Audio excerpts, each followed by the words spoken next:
Olá, você vai ver nesta edição do Câmara Rio Notícias.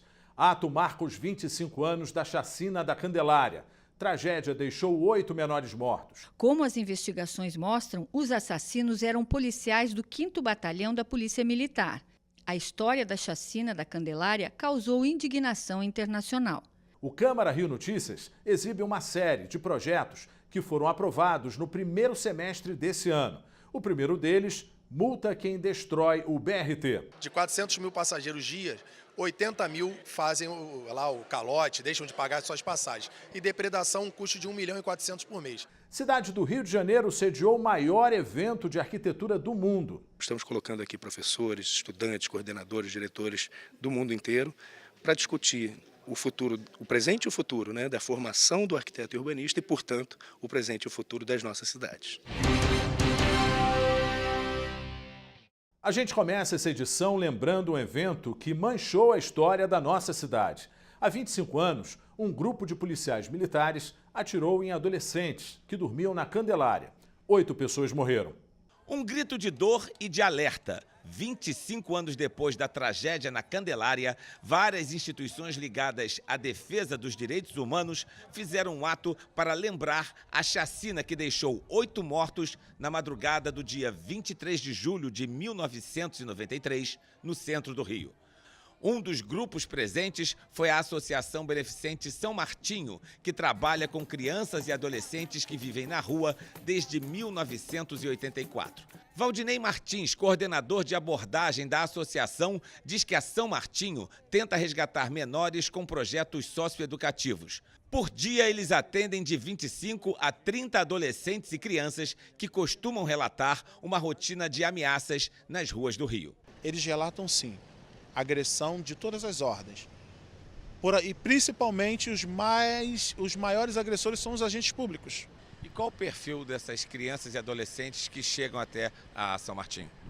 Na sua grande maioria negros, filhos filhos de famílias muito numerosas, que na sua grande maioria tem a mãe como a única referência familiar, na sua grande maioria os pais desses meninos, às vezes, por conflito com a lei, ou morreram ou estão presos.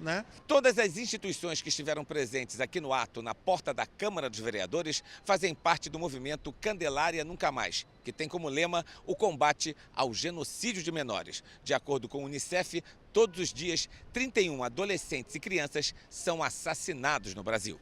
Márcia Gatto, uma das coordenadoras do movimento, diz que eles tentam aprovar leis e políticas públicas para combater essas mortes, mas até agora pouco se conseguiu.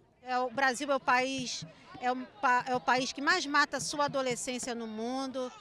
Então, eu acho que a gente tem que conseguir aprovar lei, projeto de lei de prevenção e políticas de prevenção e enfrentamento a essa violência letal contra nossas crianças e adolescentes. Estamos tentando agora também no Conselho Estadual dos Direitos da Criança e Adolescente fazer com que nós aprovemos uma política estadual de enfrentamento e prevenção à violência letal contra crianças e adolescentes. 3 policiais militares foram condenados pela chacina da Candelária, como mostra a repórter Simone Braga. Ao todo, 8 jovens entre 11 e 19 anos foram fuzilados na noite do dia 23 de julho de 1993. Como as investigações mostram, os assassinos eram policiais do 5º Batalhão da Polícia Militar. A história da chacina da Candelária causou indignação internacional. Entre os 7 réus do processo, 3 policiais foram sentenciados. Um dos acusados foi morto durante o inquérito como queima de arquivo. Os 3 condenados estão hoje em liberdade. 2 foram soltos antes de cumprir integralmente a pena, enquanto o principal culpado, Marcos Vinícius Emanuel Borges, está foragido. Dos 300 anos de prisão a que foi condenado, ele cumpriu 18. O único sobrevivente da chacina, Wagner dos Santos, vive na Suíça em um programa de proteção. Ele é cego e surdo de um lado do rosto e sofre de traumas severos. Wagner recebe uma pensão do governo brasileiro equivalente a 420 euros. Durante o recesso legislativo, o Câmara Rio Notícias está apresentando um balanço dos vereadores sobre as atividades parlamentares no primeiro semestre deste ano. Hoje é a vez da gente ouvir os parlamentares Zico e Valceasa.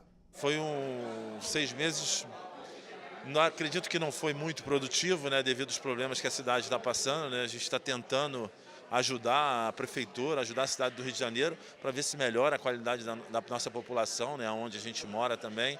Mas não foi uns 6 meses bom para a população, não sendo bom para a população, não foi bom para a gente também não. Esses 6 meses aí foi meio tenebroso, porque voltamos os projetos aí que é contra o servidor público, teve a taxa a COSIP, a taxa de iluminação pública. São os projetos que a gente fica assim um pouco denigre a nossa imagem, mas é uns projetos que hoje a gente olhando para a população que tem um salário de 3 mil, 4 mil, vai ser muito bom.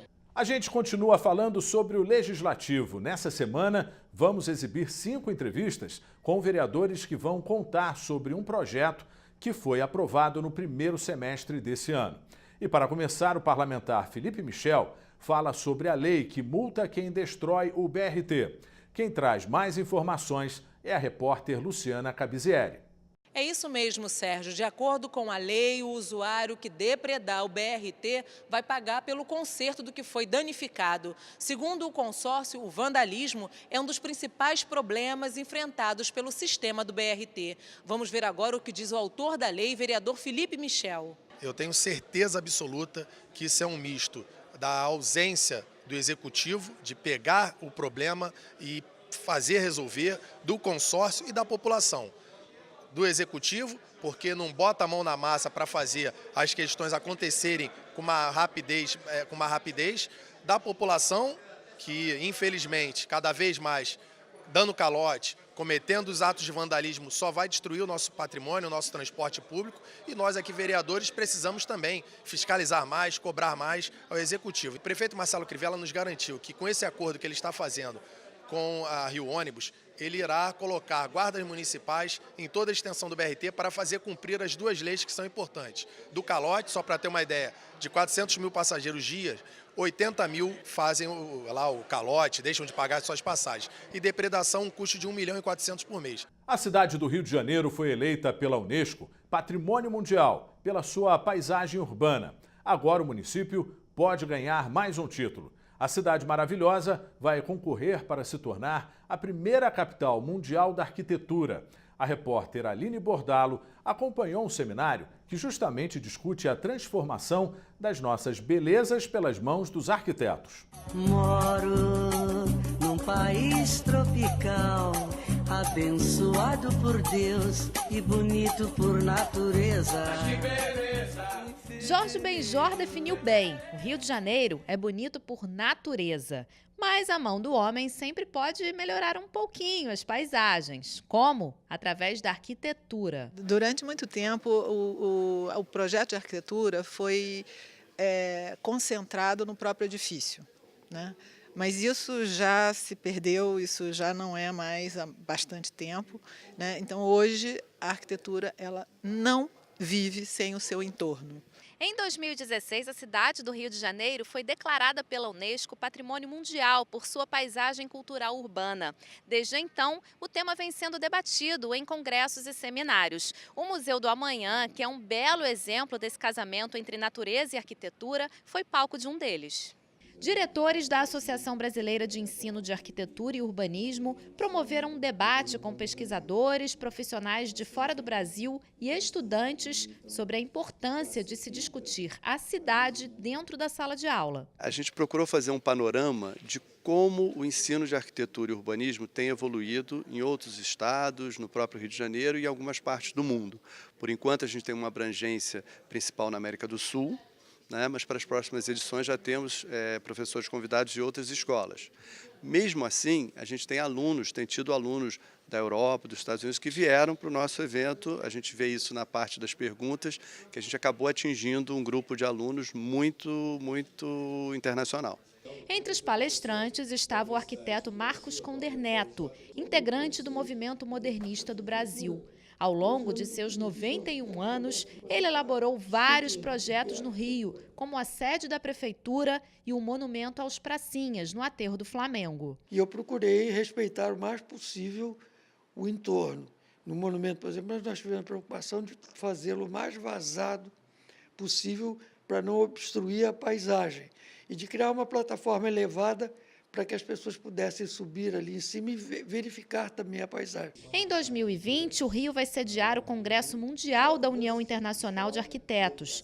Além disso, a cidade é candidata a ser a primeira capital mundial da arquitetura. A gente está aqui fazendo o nosso papel da Associação Brasileira de Ensino da Arquitetura e Urbanismo e colocando a sociedade civil e os governos em contato com as universidades. Então estamos colocando aqui professores, estudantes, coordenadores, diretores do mundo inteiro para discutir o futuro, o presente e o futuro, né, da formação do arquiteto e urbanista e, portanto, o presente e o futuro das nossas cidades. Para que um projeto saia da cabeça para o papel, é preciso inspiração.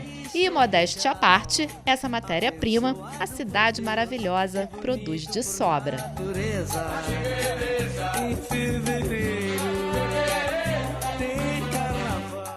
O Câmara Rio Notícias fica por aqui. Até amanhã.